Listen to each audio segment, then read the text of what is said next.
Hello, everybody. Thank you so much for tuning in for today's podcast, the first ever TempBid Podcast. Today, we're featuring Wendi Lee. She is a financial advisor, and she's going to be diving into everything to do with tax write-offs, incorporation, negotiations during a job interview, benefits, and all the registered accounts you can be putting your money into. Just as a disclaimer, today's conversation is about the two of us, and we might be discussing topics that might relate to you. However, please make sure to advise your chartered professional accountant before making any decisions about your finances. If you would like to contact Wendi and inquire about her services, her information is linked down below. Without further ado, enjoy the podcast. How long have you been doing financial advising for? I've been doing it for 4 years, licensed for 4 years. Oh, nice. Yeah. 5 years dental hygiene, that is. Nice. 5 years. So that means you graduated with a year above Janice. I graduated at the same year of Janice. Same year as Janice? Janice Shen, right? Yeah. Janice, same year, same class. But, oh yeah, that's right, because I've been out. So you would have seen me when I was in first year. I think so. Okay, I'm going to be honest. I don't really remember seeing you when you were in first year, but I knew of you because there were 2 guys in your class and you were one of the guys. Yeah. I was the one that was the most controversial. I picked that up right away. Yeah. No, you know something, like, I just, I was young, you know? I was 18. And I feel like people expected me to act older than that. And that's what happens when you're in an entry to practice program. Like, you're classed with people who are older. Mm-hmm. And you feel like you're being judged on your personality. And your life experience that you don't yet have. Totally. And yeah, I found that to be a challenge, you know, coming into dental hygiene. And because there was no other guys, like, I often felt like it was a little bit of like all the girls would like kind of gang up, you know what I mean? Yeah. Especially if I had anything controversial to say, which I had lots. So yeah, no, that was wild. So 5 years dental hygiene and 4 years financial advising. Correct. Oh, nice. How do you become a financial advisor? Financial advisor, right? Yeah, so you would need to get licensed in whatever designation you choose. People who are accountants service one side of finance, right? To be a CPA or a CFP, for example, that would be another side. I'm licensed in life license and securities as well, mutual funds. So that would be that part. So do you manage like your own kind of portfolio? I manage my client's portfolio and I manage some independent portfolio as well, but my advisor largely manages my portfolio for me because we have something to say about if you are a little bit biased with your own things, it's better to have someone objectively look at it, someone that you trust. So you don't manage your own portfolio? Not officially. Oh, Not okay. officially. Interesting. Now, this is my own personal opinion, Parsa, but I think that to some degree we are all emotional investors, okay? And if we see the market going down, we want to get out quick, right? But it might not be the most strategic play at that time. Yeah, I can totally see if it's your own money, you're getting like a little bit like, fuck, sell. Yeah, sell or hold, you know? You never know. That's crazy. That's actually interesting. I've never heard about someone who is well-versed getting somebody else to do their investing.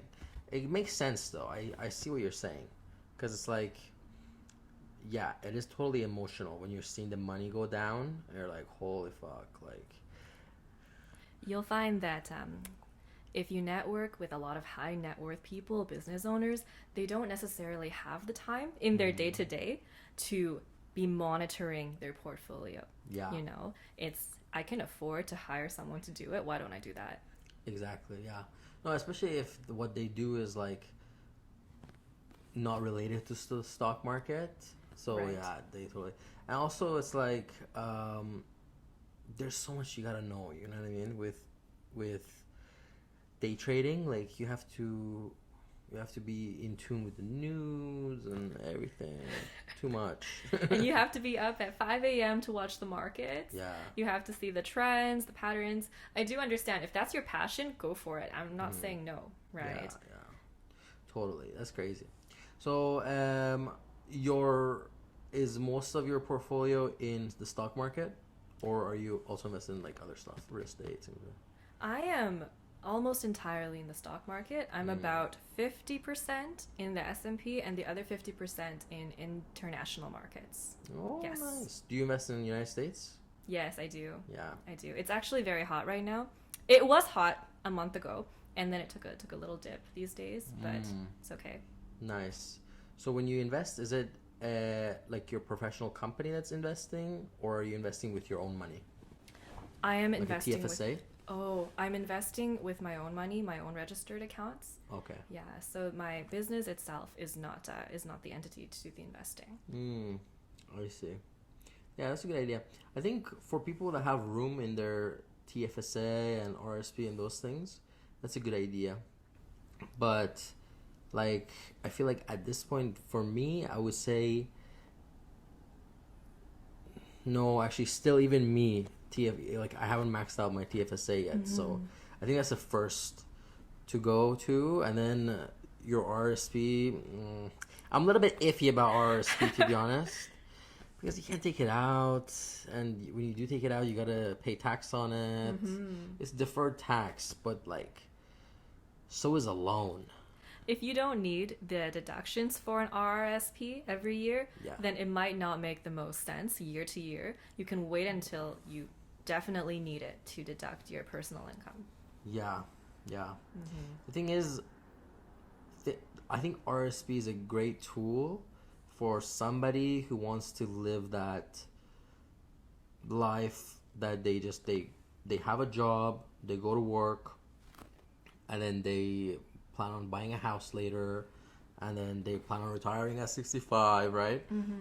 The usual story of life. I think the RSP fits in well, but my recommendation for all of my peers, at least the ones that I'm like still in contact with, is to get incorporated. You know what I mean? hear that. Yeah. And just whatever, like you need to, let's say you need to pay like less income tax that year, just pay yourself less that year. You know what I mean? You give yourself a loan that year. There's so many things you can do as an incorporation, but what are some tax deductions that sole proprietorship or incorporation owners in, let's say, the dental field, like, let's not include practice owners because they make up a small percentage of our target audience, but let's just say as somebody who's working for a private practice dental office, whether they're a temp or full-time employee, what are some kind of business-related expenses they can write off? So for employees, okay, from that tax perspective, there are not as many deductions as someone who is a self-employed contractor or an independent practitioner, right? So if you're an employee, I do believe you can write off some dues such as your professional development. If you make any big purchases like your loops for 1 year, I think you can write off those as well as your own healthcare expenses, and of course your RSP deductions. Fun fact, I see online that people are saying things about TFSA being tax deductible. It's not true. Okay? Yeah. It's not true. That does not deduct against your income. If you are a self-employed dental temp or an independent practitioner, you can deduct a lot more things. You can deduct, let's say, your transportation to get to work, the gas, the mileage on your car potentially. If you take transit, you can deduct that as well.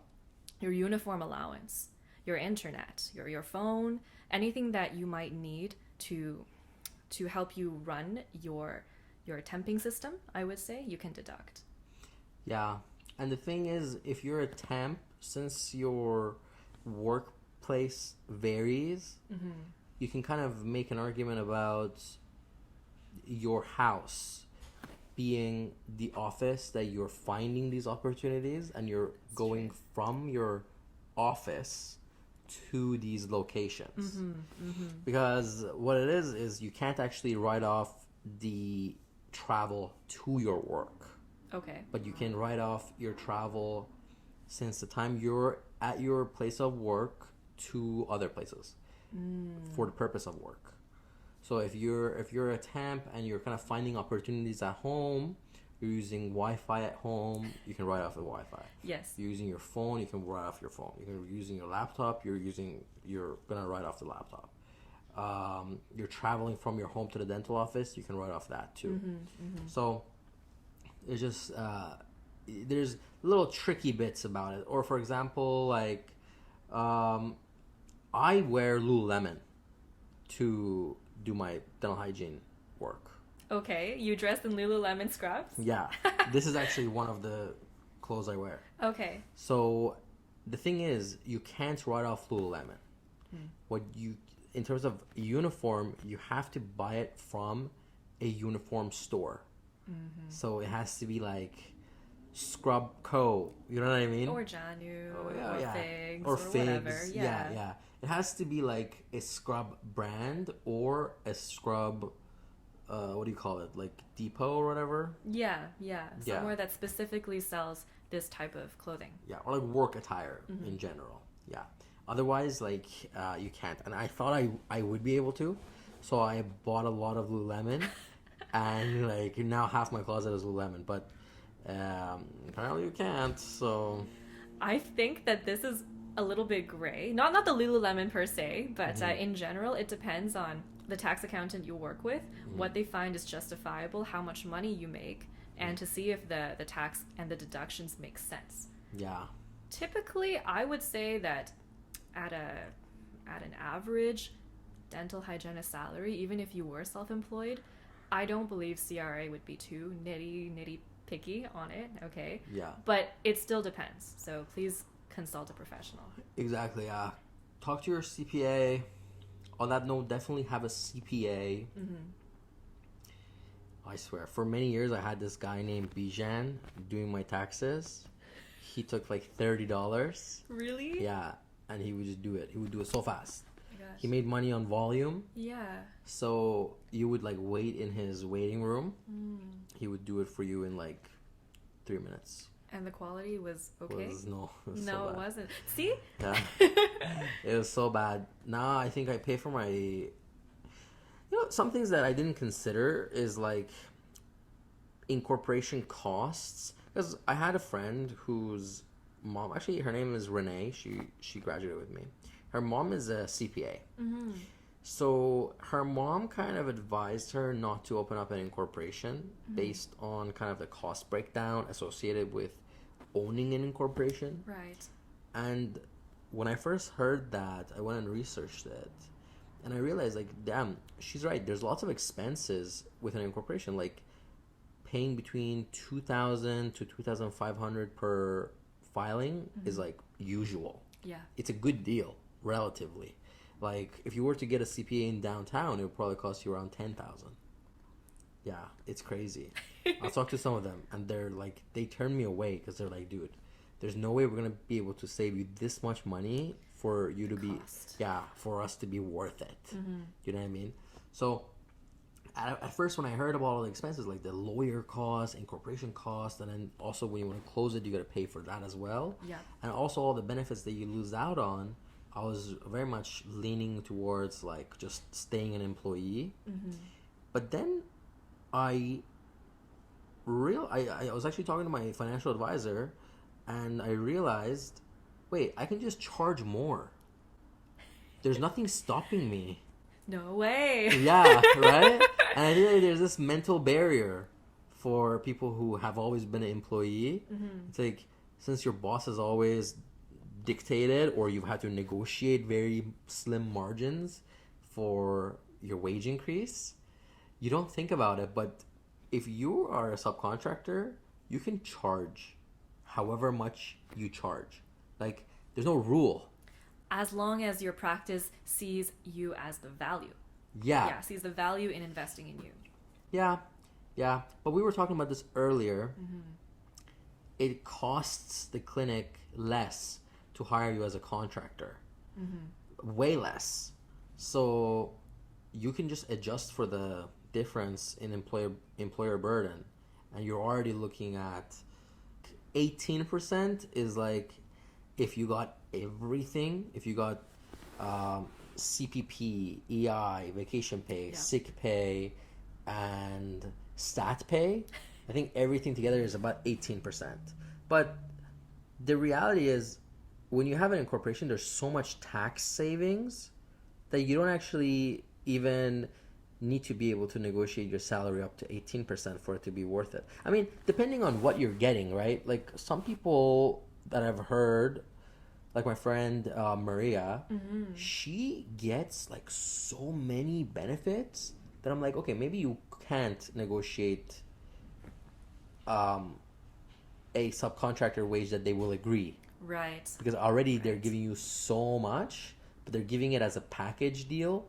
So it's not like you're going to save them any money by becoming a contractor, right? That's correct. Yeah. That's correct. It depends on how the practice has their system set up, Exactly. okay? And if the benefits is for you as an individual or for the staff as a whole pool. Yeah. Yeah. That's why you should only if your goal is to incorporate, you should only do it at a clinic that's relatively small and doesn't offer any type of like benefit group health benefits insurance, that you group can't benefits. opt out of. Yeah.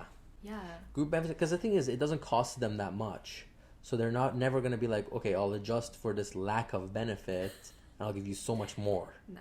They will only like, they already have figured out the best way to have a enticing job offer, and it's through cost savings of having all these policies and things like that.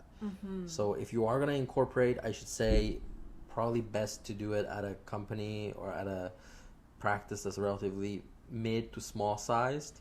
Right. Good rule of thumb is less than 5 people on payroll, because 5 is the minimum for most group policies. Yep. That is true, actually. Yeah. I think regardless of whether or not you incorporate as a temp, you still need to be aware of all of these things, because as a temp, you're not receiving benefits. You're not getting the tax support either. Yeah. Right? So that's all on you to figure out. Yeah. Yeah.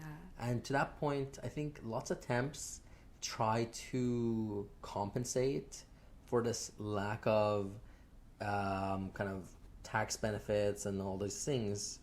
And they think that what they should be doing is not file taxes or some shady things like that.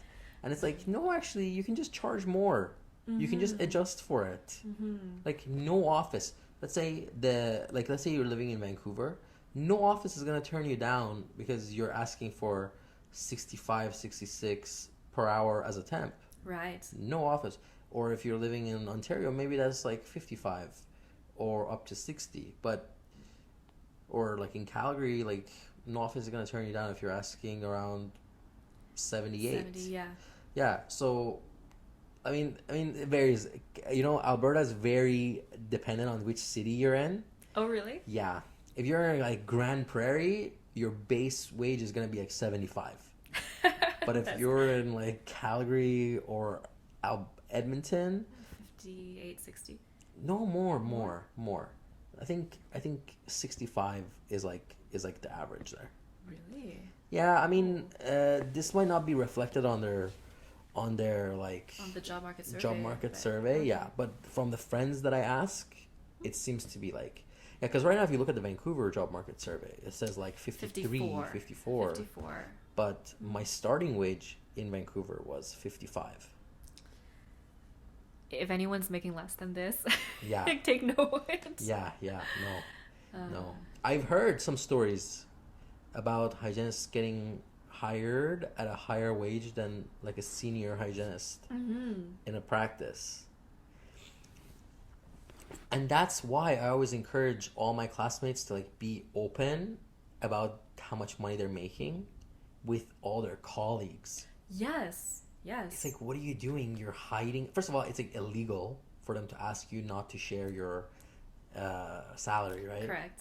Yeah, ridiculous. It's like, what do you have there to benefit? Like nothing. No, we have to advocate for ourselves. Yeah. Absolutely. And honestly, if your coworkers doing the same amount of work or less work with the same degree are making more than you, there's something like you should advocate. You should speak out about that. I know. No, that's crazy. I also wanted to add that if you are temping, before you sign a contract with a office, okay, you should definitely set the expectations so they're all on the table. You don't want any surprises once you've already been working there a few times, and then for them to say, actually, we're not doing this for you. Yeah. No, and to that point, lots of temps do it so willy-nilly and no paperwork, nothing, no contract, no agreement, nothing. And they are making a huge mistake because they're gonna have income loss from cancellations, right? It's like patients cancel, so offices cancel. You know what I mean? Yeah. So I think it's so important to have a contract with your current employer and with anywhere you go to temp. Yes. Especially because there's some weird offices out there. There sure are. Yeah. There sure are. I'm not speaking for myself. I'm speaking for my peers. Absolutely. Yeah, I've heard some weird things about like enforced billing on hygienists. And it's funny because they say like, oh, you're getting paid way more than our current hygienist. You need to be able to produce more to compensate for our expenses. But it's like, no, I don't. No. Excuse me, like your profit margin is probably somewhere around 20%. Like, what are you talking about? No, that's crazy. No. Also, there's no scenario that a temp wage is not worth it.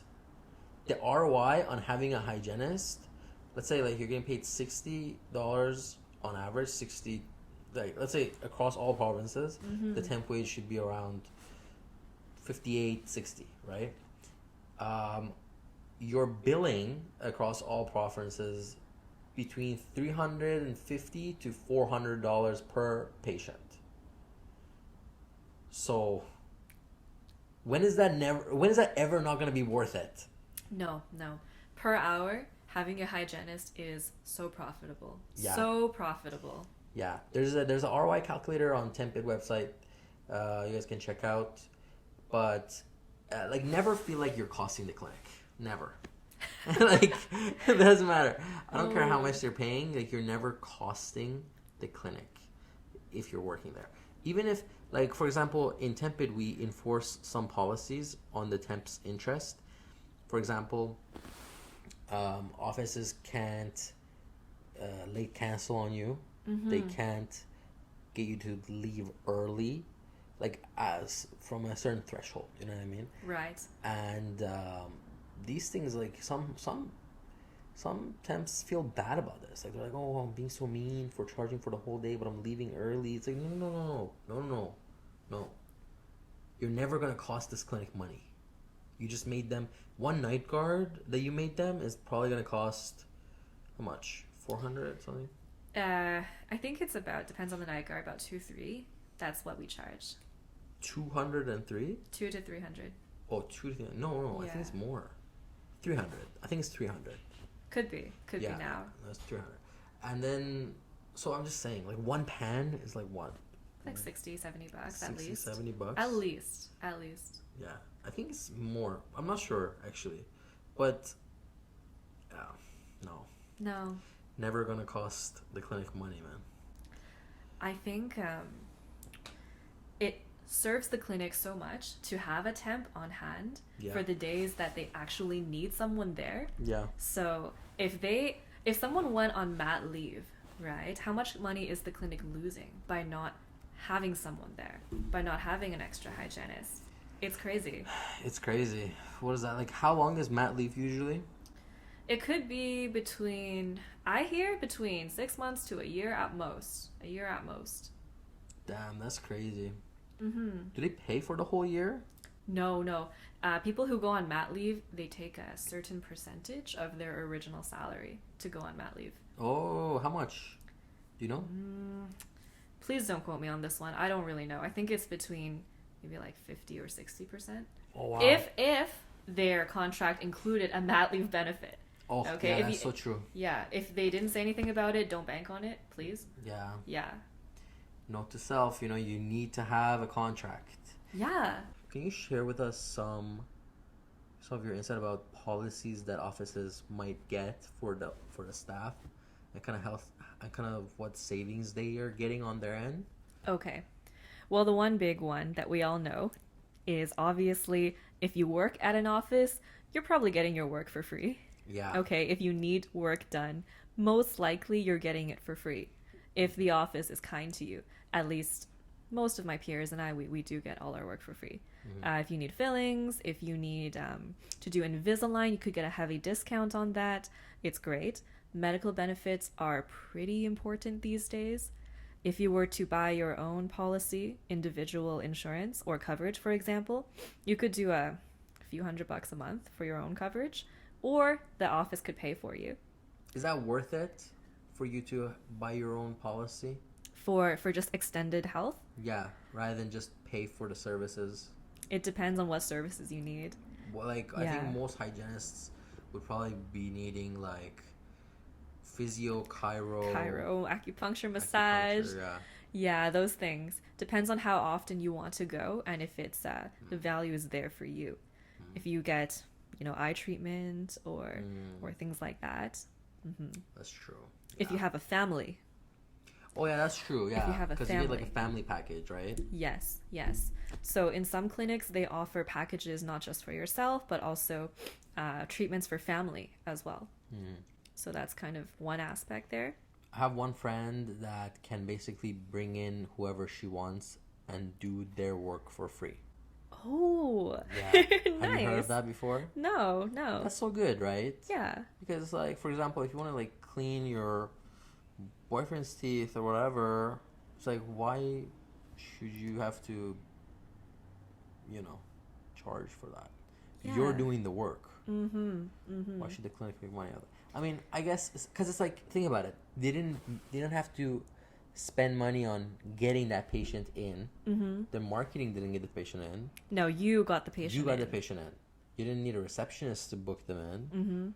You are not on payroll while you're working on them. You'll probably be checking out before you see that person.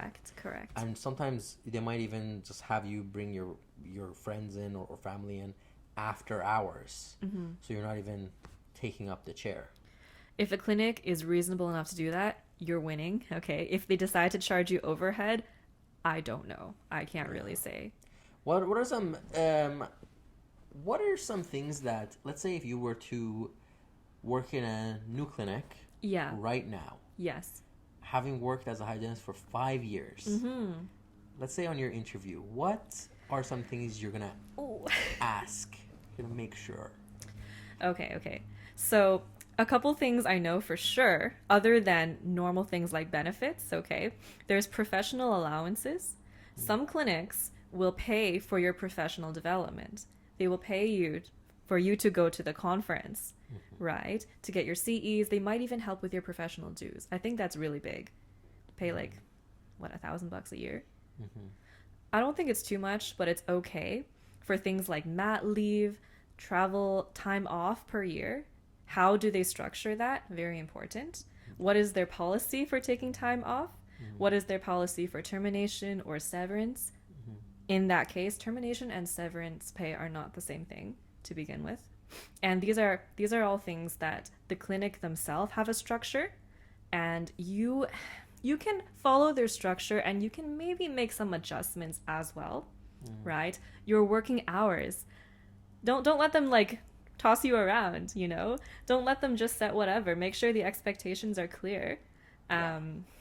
Some clinics will say that if you work a certain number of hours to see patients, that's how much you get paid. If someone cancels in the middle of the day, you don't get paid. I would want to talk about that part. Okay, I think that's really important. And that one specifically, if you're gonna be a subcontractor, there might be more grounds for them to do that. Yeah. Because so let's talk about this for a second, because this is really important. Technically, as a subcontract hygienist, you should not be getting paid hourly. That's correct. You should be getting paid percentage or per like action item. So you'll be getting paid per patient. Right. Now, you can argue, since let's say if you're in a practice that usually does like 50 to 1 hour appointments per patient, you're technically getting paid per patient when you're getting paid hourly, right? And a setup time and tear down time is something you can include in your contract as like your setup time and takedown time. Yes. So being a hygienist serves a very specific opportunity there, because working hourly and working per patient are equal. Yeah. Right? Yeah. Now, there's a problem there. If your contract says that you're going to be working per patient, this is the money you're getting per patient, then it's like the patients that take the longest and have the most effort involved, you're going to get paid the same as the kid. Yeah. Right? Yeah. So then I would say you definitely would need to include more sub-clause and kind of more kind of things to compensate you. And another thing is, there is definitely more grounds for them not to pay you for the cancellation of patients. But to be completely honest, having worked in this profession for 2 years, I rather just take an unpaid break than to do bullshit around the office. I agree. I would rather report the unpaid break too. Yeah. Yes. Especially when you're a subcontractor. You know, there's definitely more reason for you to take that unpaid break when you're a contractor, because you know you're already paid way more in an hourly basis. So why would you even waste your time? Like, you can be working on other aspects of your life in that 1 hour. You can go to the bank. You can. I do this a lot. I sometimes because I work next to the Park Royal, so nice. I go shopping. I go grocery shopping for that 1 hour. Yes. Then I don't have to do it after work. Yeah. Or I go to the bank. So yeah, it's nice. But definitely, I would say talking about when patients cancel, what happens, very important. I also want to make sure that when you interview at an office, let's say I'm recently graduated, looking to get into a new office, right? I would really want to highlight my value to the clinic and make sure that you know the stats, at least what the starting pay is, a little bit more. Make sure that you negotiate each year. Is there going to be a performance review? Is there a clause to get a raise each year with inflation, right? Yeah. That's to do with the whole economy. Because the fee guide raises every single year around February, March. And so why, if you're not getting a raise, then are you really lowering your salary over time? The thing is, would you say for your performance reviews or wage adjustment interviews, would you say you should aim for inflation adjustment, or would you aim for like fee guide adjustment? Inflation adjustment is self-serving for yourself, okay? Like ideal world, that's great. Now, to be reasonable here, I would say fee guide adjustment. Yeah. Now, assuming that you are a great hygienist, that you can definitely have your service to back you up here, and the history over that 1 year's time with your employer, I think fee guide adjustment would be okay. Yeah, exactly. And that's when I would say the whole idea of getting paid a percentage is cleaner as an idea, because it's all encompassing, right? If the patients take longer, their billing is going to be higher, you get paid more, the office gets paid more. If the fee guide increases, you get paid more, the office gets paid more. So it's a way better system, but a lot of offices are uncomfortable with paying hygienists a percentage. Right. I don't really know why that is. Ultimately, I think it's the most mutually beneficial arrangement. But until then, you just gotta advocate for your salary. I would like to just touch on the fact that if you are temping for yourself, as you mentioned earlier, Parsa, you cannot be committing tax fraud, okay? Yeah. You will be issued a tax slip. You must report this. If you get caught, you're no, you're in a pile, okay? Yeah, here's the thing. Here's the thing. Most offices that you temp in don't go through the trouble, which is actually their mandatory responsibility to get you your T4A. No way, really? Yeah, they don't bother mailing it out and stuff like that. Because imagine, like, most of them, some of them don't even know. Some of them are filing their own taxes. Like, there's some craziness out there. But ultimately, if you think that they're not going to deduct your salary, your wage, out of their business expenses, you're wrong. Crazy. They will. Of course. And also, they will file the T4A with CRA. With your SIN number. With your SIN number. It will number. come back to you. Yeah, and if they don't have your SIN number and they give you a kind of like a check, they will still deduct it without the SIN number. They'll mention your name and the kind of the check slip in their documentation. So ultimately, never think that as a temp you can just not mention and not disclose the income. Always just ask for more. Just adjust for that, for the difference by asking for more. You should be asking at least 8 to 18% more. If it's a weekend, if it's urgent, even higher.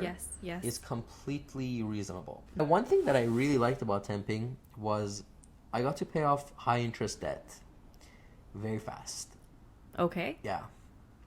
I had acquired a lot of credit card debt during my whole schooling, and I didn't really have, like, because some of my classmates, like, their parents paid for their credit cards and things like that.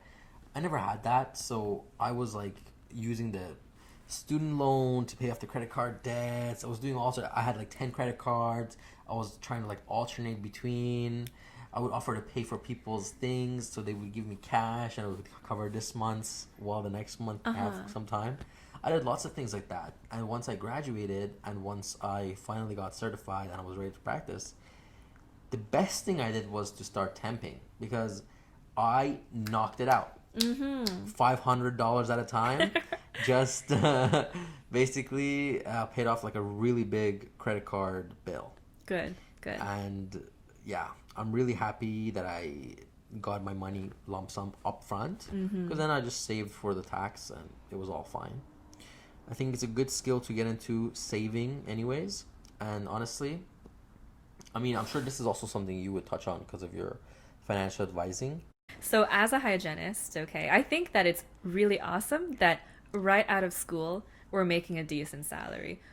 Pretty much everyone is making at least the second tax bracket. So that means we're making good money. Yeah.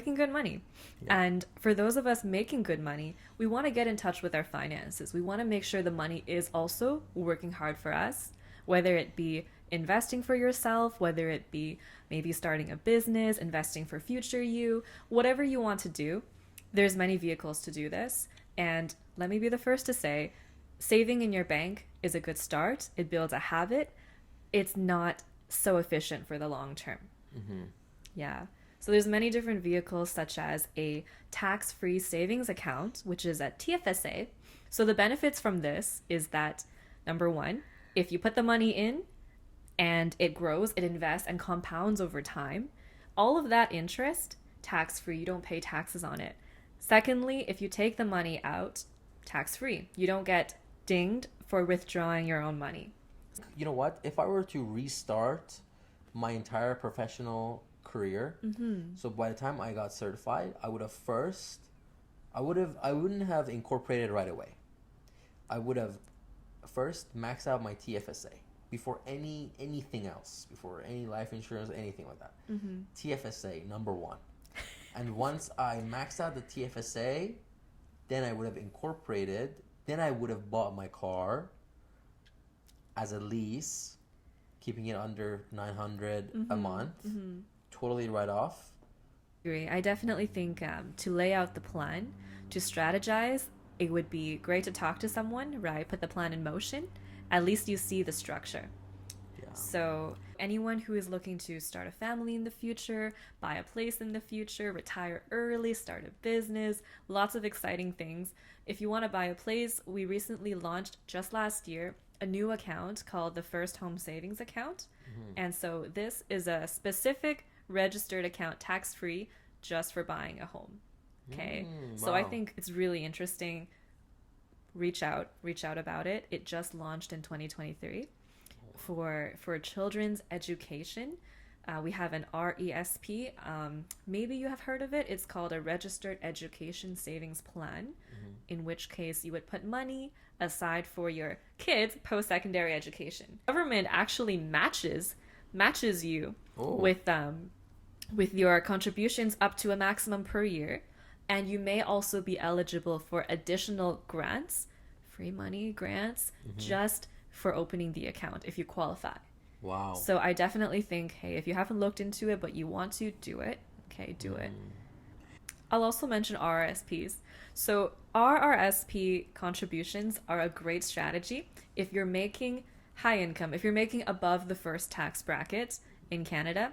RRSP deductions are a great way to lower your taxable income and pay less taxes.